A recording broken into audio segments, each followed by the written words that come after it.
ইলিশ মাছে বেগুন জিরা বাটা লঙ্কা বাটা দিয়ে বানালে দারুণ টেস্টি লাগে গরম গরম ভাতের সাথে খেতে। নমস্কার বন্ধুরা, সবাই কেমন আছো? আশা করছি সবাই খুব ভালো আছো। আজকের আমি বানাবো ইলিশ মাছের দারুণ একটা রেসিপি।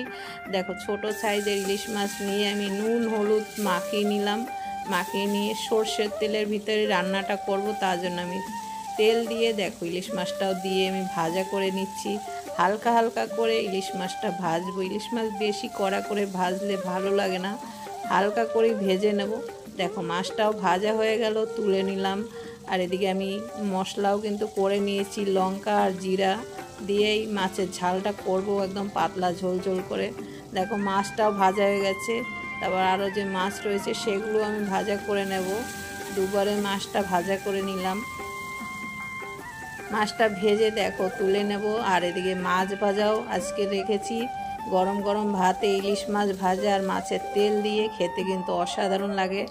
দেখো এই যে মাছের তেল আর মাছ ভাজা রেখে দিলাম দুপুরে খাওয়ার জন্য। আর অল্প করে তেল দিয়ে দিলাম, তারপর জিরা ফোড়ন দিয়ে দিলাম। এবার দেখো বেগুন দিয়ে ইলিশ মাছটা করব, তার জন্য আমি বেগুনটাও দেখো কেটে ধুয়ে পরিষ্কার করে নিয়ে তারপর কিন্তু দিয়ে দিলাম তেলের ভিতরে দিয়ে। এবার হালকা ভেজে নেব নুন হলুদ দিয়ে, লাল লাল করে ভেজে নিয়ে তারপরে এদিকে দেখো লঙ্কা জিরা বাটা যে পেস্ট করেছিলাম সেটাও দিয়ে এবার ভালো করে একদম কষিয়ে নেব। দেখো কষানোটাও কিন্তু হয়ে গেছে, ভালোভাবে কষিয়ে নিয়ে এদিকে দেখো বেগুন তো সিদ্ধ হয়ে গেছে, তার জন্য আমি গরম জল করে দিয়ে দিলাম।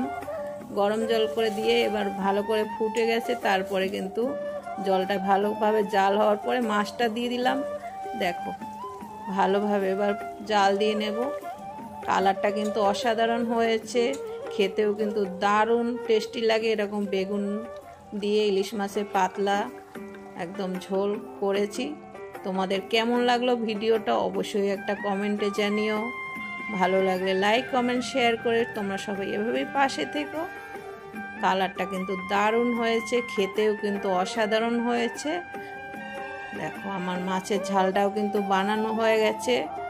দুপুরবেলা গরম গরম ভাত দিয়ে খেতে কিন্তু অসাধারণ লাগবে।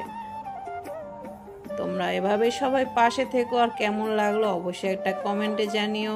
এর জন্য অনেক ভালোবাসা রইল, সবাই ভালো থেকো। ইলিশ মাছে বেগুন জিরা বাটা লঙ্কা বাটা দিয়ে বানালে দারুণ টেস্টি লাগে গরম গরম ভাতের সাথে খেতে। নমস্কার বন্ধুরা, সবাই কেমন আছো? আশা করছি সবাই খুব ভালো আছো। আজকের আমি বানাবো ইলিশ মাছের দারুণ একটা রেসিপি। দেখো ছোট সাইজের ইলিশ মাছ নিয়ে আমি নুন হলুদ মাখিয়ে নিলাম। মাখিয়ে নিয়ে সর্ষের তেলের ভিতরে রান্নাটা করব, তার জন্য আমি তেল দিয়ে দেখো ইলিশ মাছটাও দিয়ে আমি ভাজা করে নিচ্ছি। হালকা হালকা করে ইলিশ মাছটা ভাজবো। ইলিশ মাছ বেশি কড়া করে ভাজলে ভালো লাগে না, হালকা করে ভেজে নেব। দেখো মাছটাও ভাজা হয়ে গেল, তুলে নিলাম। আর এদিকে আমি মশলাও কিন্তু করে নিয়েছি, লঙ্কা আর জিরা দিয়েই মাছের ঝালটা করব, একদম পাতলা ঝোল ঝোল করে। দেখো মাছটাও ভাজা হয়ে গেছে। তারপর আরও যে মাছ রয়েছে সেগুলো আমি ভাজা করে নেব। দুবারে মাছটা ভাজা করে নিলাম। মাছটা ভেজে দেখো তুলে নেব। আর এদিকে মাছ ভাজাও আজকে রেখেছি। গরম গরম ভাতে ইলিশ মাছ ভাজা আর মাছের তেল দিয়ে খেতে কিন্তু অসাধারণ লাগে। দেখো এই যে মাছের তেল আর মাছ ভাজা রেখে দিলাম দুপুরে খাওয়ার জন্য। আর অল্প করে তেল দিয়ে দিলাম, তারপর জিরা ফোড়ন দিয়ে দিলাম। এবার দেখো বেগুন দিয়ে ইলিশ মাছটা করব, তার জন্য আমি বেগুনটাও দেখো কেটে ধুয়ে পরিষ্কার করে নিয়ে তারপর কিন্তু দিয়ে দিলাম তেলের ভিতরে দিয়ে। এবার হালকা ভেজে নেব নুন হলুদ দিয়ে, লাল লাল করে ভেজে নিয়ে তারপরে এদিকে দেখো লঙ্কা জিরা বাটা যে পেস্ট করেছিলাম সেটাও দিয়ে এবার ভালো করে একদম কষিয়ে নেব। দেখো কষানোটাও কিন্তু হয়ে গেছে, ভালোভাবে কষিয়ে নিয়ে এদিকে দেখো বেগুন তো সিদ্ধ হয়ে গেছে, তার জন্য আমি গরম জল করে দিয়ে দিলাম। গরম জল করে দিয়ে এবার ভালো করে ফুটে গেছে, তারপরে কিন্তু জলটা ভালোভাবে জাল হওয়ার পরে মাছটা দিয়ে দিলাম। দেখো ভালোভাবে এবার জাল দিয়ে নেব। কালারটা কিন্তু অসাধারণ হয়েছে, খেতেও কিন্তু দারুণ টেস্টি লাগে। এরকম বেগুন দিয়ে ইলিশ মাছের পাতলা একদম ঝোল করেছি। তোমাদের কেমন লাগলো ভিডিওটা অবশ্যই একটা কমেন্টে জানিও। ভালো লাগলে লাইক কমেন্ট শেয়ার করে তোমরা সবাই এভাবেই পাশে থেকো। কালারটা কিন্তু দারুণ হয়েছে, খেতেও কিন্তু অসাধারণ হয়েছে। দেখো আমার মাছের ঝালটাও কিন্তু বানানো হয়ে গেছে। দুপুরবেলা গরম গরম ভাত দিয়ে খেতে কিন্তু অসাধারণ লাগবে।